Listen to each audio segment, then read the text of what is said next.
Hello बच्चों, solid state के इस लेक्चर में हम लोग पढ़ने वाले हैं electrical and magnetic properties of solids.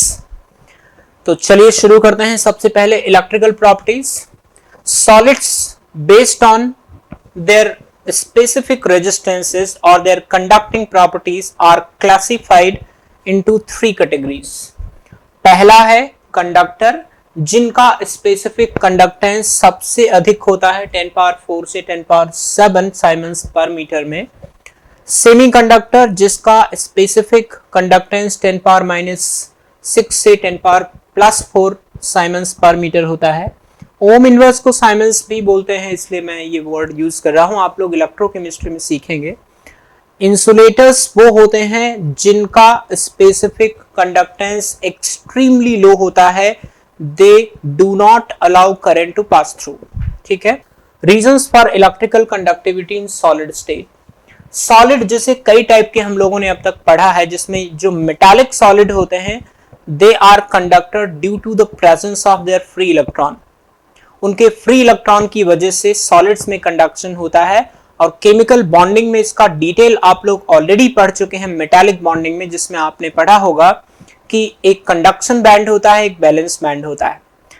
Balance band और कंडक्शन बैंड में बहुत कम गैप हो या ओवरलैपिंग हो दोनों, तो इलेक्ट्रॉन एक रीजन से दूसरे रीजन में क्रॉसओवर कर लेता है, और इस प्रकार के सब्सटेंसेस बेसिकली कंडक्टर हुआ करते हैं। दोनों बैंड्स में डिसेंटली लार्ज गैप हो, लेकिन बहुत ज्यादा नहीं हो। अगर हम टेम्परेचर बढ़ाएं तो उस फॉरबिडन एनर्जी गैप जो होता है ना कंडक्शन और बैलेंस बैंड के बीच का, उस एनर्जी को यदि इलेक्ट्रॉन क्रॉस ओवर कर जाए तो ऐसे सब्सटेंसेस सेमीकंडक्टर होते हैं। और यदि कंडक्शन बैंड और वैलेंस बैंड में बहुत ज्यादा अंतर हो, यानी even by increasing temperature the electron can not cross that barrier, energy barrier, तो ऐसे इस प्रकार के सब्सटेंसेस को इंसुलेटर्स कहा करते हैं। ठीक है। तो ये आप लोगों ने मेटालिक बॉन्डिंग में ऑलरेडी पढ़ा हुआ है कि इलेक्ट्रिकल प्रॉपर्टीज कैसे हम डिसाइड करते हैं सॉलिड्स की, डिपेंडिंग अपॉन बैंड थियरी। तो जब आपने मेटालिक बॉन्ड पढ़ा था तो वहां पे सीखा था कि मेटल्स में जो कंडक्शन बैंड और बैलेंस बैंड होता है उसमें एनर्जी का गैप बहुत कम होता है, कई बार तो ओवरलैपिंग होते हैं, तो इलेक्ट्रॉन्स आसानी से एक बैंड से दूसरे बैंड में चले जाते हैं, जिससे इलेक्ट्रिसिटी का कंडक्शन बहुत आसानी से हो जाती है। Types of semiconductors. वैसे सिलिकॉन, जर्मेनियम जो 14th ग्रुप के एलिमेंट होते हैं, ये नॉर्मली एक सेमीकंडक्टर की तरह काम करते हैं। जो प्योर फॉर्म होते हैं तो they are called as intrinsic semiconductors, but P type and N type semiconductors are obtained when impurities are added, यानी डोपिंग करने पर इस तरह का हमें पी टाइप और एन टाइप सेमीकंडक्टर मिलता है। जैसे एन टाइप सेमीकंडक्टर में conduction is due to movement of free electrons, negative electron मतलब N type, n is taken for that negative। n type semiconductors are obtained when group 15 impurities added to group 14 impurity। जैसे silicon में हमने arsenic डाल दिया तो silicon 4 covalent bond बनाता है in general, but जैसे आपने आर्सेनिक डाला, क्योंकि इसमें एक इलेक्ट्रॉन एक्स्ट्रा है, इसकी आउटर शेल में 5 इलेक्ट्रॉन होते हैं, तो 4 तो उसने ऑलरेडी शेयर कर लिया सराउंडिंग सिलिकॉन के साथ, लेकिन एक इलेक्ट्रॉन अनशेयर्ड रह गया, फ्री इलेक्ट्रॉन की तरह काम करता है, और इसी की वजह से सेमीकंडक्शन होता है। राइट। तो इस तरह से we can obtain N type semiconductors by addition और by doping of 15th group impurity, यानी electron rich impurity to the silicon और जर्मेनियम और समथिंग लाइक दिस एटम, जहां पे सेमीकंडक्शन इंट्रिंसिक होता है। ठीक है। P type semiconductors. P type semiconductors में इलेक्ट्रिसिटी का कंडक्शन होता है पॉजिटिव होल्स की वजह से। यदि इंट्रिंसिक सेमीकंडक्टर्स में सिलिकॉन और जर्मेनियम के अंदर हम इलेक्ट्रॉन डेफिशिएंट इंप्योरिटी ऐड कर दें, डोप कर दें, जैसे बोरॉन को डोप किया है सिलिकॉन में, तो आप देख सकते हैं क्योंकि बोरॉन में आउटर शेल में 3 इलेक्ट्रॉन है, सिलिकॉन में आउटर शेल में 4 इलेक्ट्रॉन है, तो बोरॉन के पास एक पॉजिटिव होल क्रिएट हो गया।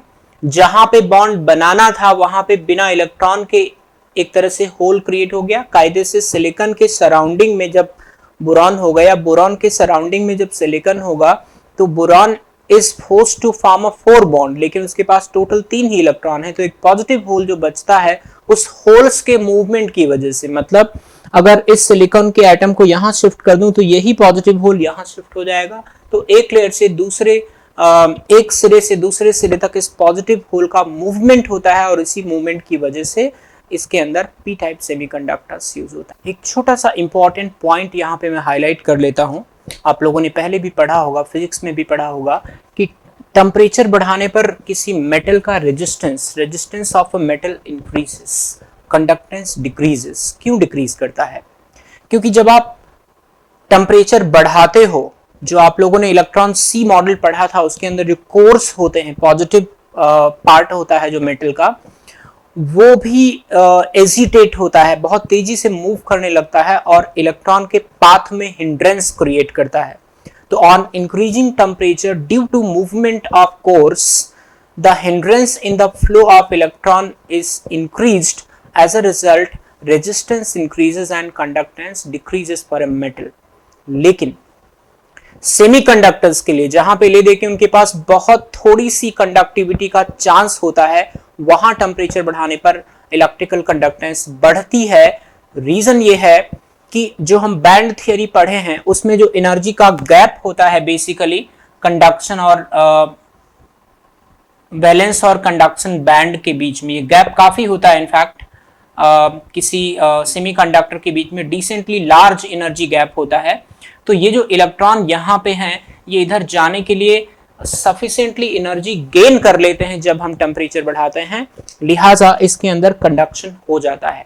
तो सेमीकंडक्टर्स की कंडक्टिविटी टेम्परेचर बढ़ाने पर बढ़ती है because they gets enough energy to cross that forbidden energy gap between conduction band and valence band. Valence band and conduction बीच का एनर्जी गैप आसानी से पार हो जाता है जब ज्यादा टेम्परेचर बढ़ा देते हैं सेमीकंडक्टर्स के लिए।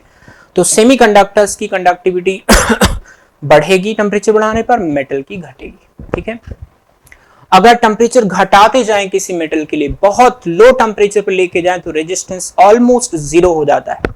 Eight absolute zero temperature a metal has zero resistance and it act like a super conductor. बहुत हाई लेवल की कंडक्टिविटी जनरेट हो जाती है उसके अंदर। ठीक है, तो जो सुपर कंडक्टर्स होते हैं they actually act like super conductors only at extremely low temperature, right.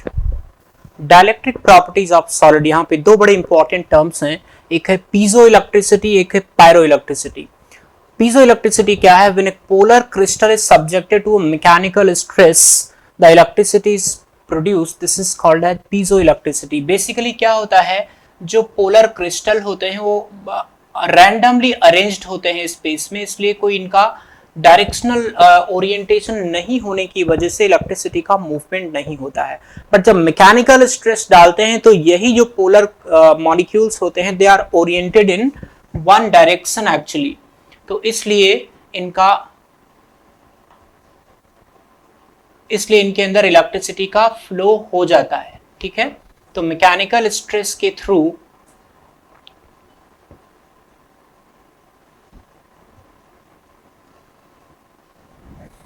तो जब भी पोलर क्रिस्टल्स जिसके अंदर पोलैरिटी होती है उनको मैकेनिकली कंप्रेस करते हैं यानी स्ट्रेस डालते हैं, तो उनके जो रैंडमली अरेंज्ड डाइपोलर नेचर के पार्टिकल्स होते हैं वो एक डायरेक्शन में अरेंज हो जाते हैं, जिसकी वजह से इलेक्ट्रिसिटी का स्मूथ फ्लो हो जाता है। This property is called as piezo electricity.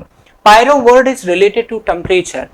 जब भी किसी मटेरियल को हम हीट करते हैं या कूल करते हैं तो उसके अंदर एक टेम्परेरी वोल्टेज डेवलप हो जाता है, तो because of that temperature change the electricity produce is called as pyro electricity.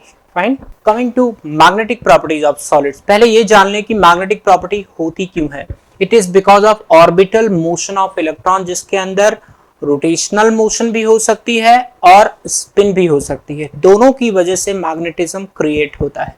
ठीक है, अब इसके बेसिस पे अलग अलग मैग्नेटिक प्रॉपर्टीज के बेसिस पे इनको 5 मेन पार्ट्स में डिवाइड किया गया है: paramagnetic, diamagnetic, ferromagnetic, anti ferromagnetic and ferrimagnetic. Paramagnetic वो सब्सटेंसेस होते हैं जिनके अंदर अनपेयर्ड इलेक्ट्रॉन होता है। ठीक है, they are weakly attracted by magnetic field. Magnetic field में बहुत तेजी से अट्रैक्ट नहीं होते unless we have large number of unpaired electrons, तो they are weakly attracted but yes attracted by magnetic field. अगर मैग्नेटिक फील्ड में पैरामैग्नेटिक सब्सटेंसेस को रख दिया जाए तो उनका वेट गेन हो जाता है, बिकॉज मैग्नेटिक फील्ड उसको अट्रैक्ट करता है, फोर्स लगने की वजह से वेट में गेन हो जाता है, राइट। डायमैग्नेटिक सब्सटेंसेस में क्योंकि सारे इलेक्ट्रॉन्स पेयर्ड फॉर्म में होते हैं, इसलिए they are going to be repelled by magnetic field, therefore when they are kept in magnetic field they will lose their weight, उनका वेट में कमी आता है। लाइक वाटर हो गया, बेंजीन हो गया, NaCl हो गया, डायमंड हो गया, तो इन सभी में सारे इलेक्ट्रॉन्स पेयर्ड फॉर्म में होते हैं, तो इनके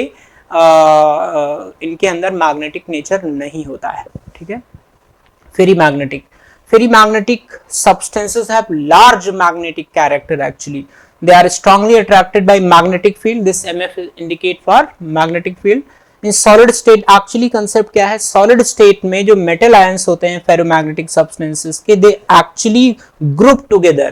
जो metal ion होते हैं वो इकट्ठे हो जाते हैं, इकट्ठे होकर के एक रीजन बनाते हैं, उस रीजन को डोमेन्स बोलते हैं, और मैग्नेटिक फील्ड में यही डोमेन्स सिंगल डायरेक्शन में ओरिएंट हो जाते हैं कुछ इस तरह से, और ये स्ट्रॉन्ग मैग्नेट की तरह इसको बना देते हैं। Even after withdrawing that magnetic field they can act like magnets, they can act like permanent magnets, right. तो आयरन, कोबाल्ट, निकल इस कैटेगरी के एलिमेंट हैं, सॉलिड्स हैं, जिनके अंदर इस तरह से डोमेन फॉर्मेशन होने की वजह से और मैग्नेटिक फील्ड में सिंगल डायरेक्शन में ओरिएंट होने की वजह से डोमेन का स्ट्रॉन्ग मैग्नेटिक बिहेवियर दिखता है। Coming to antiferromagnetic substances, antiferromagnetic substances में क्या होता है कि जो डोमेन्स होते हैं वो इक्वल नंबर्स में अपोजिट डायरेक्शन में ओरिएंटेड होते हैं, जिसकी वजह से एक साइड का जो मैग्नेटिक इफेक्ट होता है वो दूसरे डोमेन के मैग्नेटिक इफेक्ट से कैंसिल हो जाता है, ठीक है। तो नेट मैग्नेटिक इफेक्ट इसके अंदर जीरो होता है, इसीलिए इनको एंटीफेरो, ये स्ट्रॉन्ग मैग्नेट और ये जीरो मैग्नेटिज्म, तो एंटीफेरोमैग्नेटिक सब्सटेंसेस बोलते हैं। Example is MnO, MnO2 etcetera. Ferrimagnetic substances वो सब्सटेंसेस होते हैं जिसमें अनपेयर्ड इलेक्ट्रॉन के बेसिस पे तो कह सकते हैं कि उसके अंदर बहुत ज्यादा मैग्नेटिक प्रॉपर्टी होनी चाहिए, लेकिन क्योंकि उनके डोमेन्स का जो अरेंजमेंट होता है वो unequal number of domains are actually oriented in opposite direction, जिसकी वजह से उनका नेट मैग्नेटिक इफेक्ट कम हो जाता है। जैसे यहाँ देख सकते हैं ऊपर की डायरेक्शन में जो ओरिएंट होने वाले डोमेन्स हैं वो ज्यादा हैं, नीचे वाले डायरेक्शन में कम है, तो नेट इफेक्ट एक्चुअली कम आता है। And for example Fe3O4, right. यहाँ पे मैं दो इंपॉर्टेंट पॉइंट हाईलाइट करना चाहता हूँ। एक तो है all ferro and ferrimagnetic substances changes to paramagnetic substances at high temperature। तो जितने भी फेरो एंड फेरीमैग्नेटिक सब्सटेंसेस होते हैं वो हाई टेम्परेचर पे पैरामैग्नेटिक सब्सटेंसेस में चेंज हो जाते हैं। Temperature makes the arrangement of that domains in the presence of magnetic field different, which is favorable to paramagnetic substances। तो याद रखिए सारे फेरो और फेरीमैग्नेटिक सब्सटेंसेस हाई टेम्परेचर पे पैरा में कन्वर्ट हो जाते हैं। And the temperature at which a ferromagnetic substance changes to paramagnetic substance is called as Curie temperature. Curie temperature वो टेम्परेचर होता है जहां पे पहुंच के एक फेरोमैग्नेटिक सब्सटेंस पैरामैग्नेटिक सब्सटेंस में कन्वर्ट हो जाता है, right. So this is all for electrical and magnetic properties of solids। इसी के साथ solid state का ये चैप्टर खत्म हो गया। Thanks for watching। मिलते हैं नेक्स्ट लेक्चर में नेक्स्ट चैप्टर के साथ।